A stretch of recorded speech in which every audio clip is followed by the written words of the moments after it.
un jour un verset. بسم الله الرحمن الرحيم إذا جاء نصر الله والفتح ورأيت الناس يدخلون في دين الله أفواجا فسبح بحمد ربك واستغفره إنه كان توابا. Épisode 26, le secours. Connais-tu la dernière sourate du Coran qui fut révélée? Oui, tu dis vrai, il s'agit bien de la sourate An-Nasr. Après 10 ans d'émigration en Médine, le cœur du prophète sallallahu alayhi wa sallam et de ses compagnons était triste. La Mecque leur manquait énormément. C'est alors qu'Allah leur a annoncé la bonne nouvelle. Ils allaient enfin retrouver leur chère ville maternelle et libérer la Mecque. C'était une grande joie pour tous les exilés qui ne tardèrent pas à se préparer pour la conquête de la Mecque.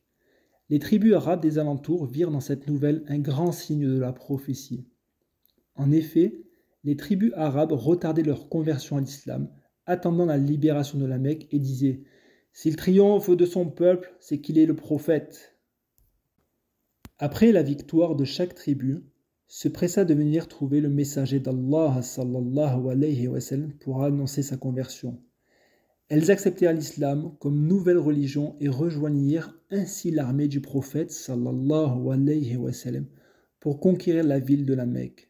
En moins de 2 ans, toutes les tribus arabes de la péninsule arabique professaient l'islam. La révélation de cette sourate est aussi le signe d'une triste nouvelle. Elle annonça au prophète sallallahu alayhi wa sallam que l'heure de sa mort était proche. 3 mois avant sa mort, lors de son dernier pèlerinage, il réunit tous ses compagnons et fit un sermon d'adieu. Les musulmans furent surpris et très affligés. L'état de santé du prophète sallallahu alayhi wa sallam s'aggravait de jour en jour. C'est alors qu'il décida de se reposer dans la maison de Aïcha, que Dieu l'agrée. Sur son lit de mort, voyant sa fille Fatima pleurer, il lui demanda de ne pas s'attrister. Il lui chuchota dans l'oreille qu'elle sera la première de sa famille qui le rejoindra au paradis. Cette nouvelle soulagera le cœur de sa fille, qui cessa de pleurer et fit un sourire. Dans les 2 derniers versets, Allah s'adressa à son messager sallallahu alayhi wa sallam pour lui montrer que c'est lui et lui seul qui apporta son secours ainsi que la victoire. Il lui demanda donc de reconnaître tous ses bienfaits et d'implorer son pardon. Aïcha qu'Allah l'agrée dit, à la fin de son existence, le messager d'Allah sallallahu alayhi wa sallam répétait abondamment « Gloire et louange à toi, ô Allah!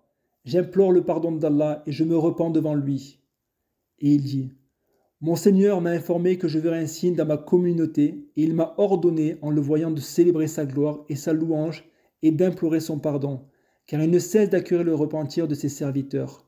Et j'ai vu ce signe, lorsque vient le secours d'Allah, ainsi que la victoire, et que tu vois les hommes embrasser par groupes successifs la religion d'Allah, célèbre donc la gloire et la louange de ton Seigneur, et implore son pardon, car il ne cesse d'accueillir le repentir de ses serviteurs. Allah a dit dans le dernier verset que c'est lui le grand accueillant au repentir. Allah pardonne toutes nos erreurs, à condition que l'on soit sincère, et qu'on ne recommence pas les mêmes fautes. La seule chose qu'Allah ne pardonne pas est le péché d'association, qui est le fait d'adorer une autre divinité. Il pardonne à celui qui a commis ce péché et se répand avant sa mort, il ne pardonne pas à celui qui meurt en cet état, sans avoir demandé le pardon. Allah aime ceux qui se repentent après avoir commis une erreur.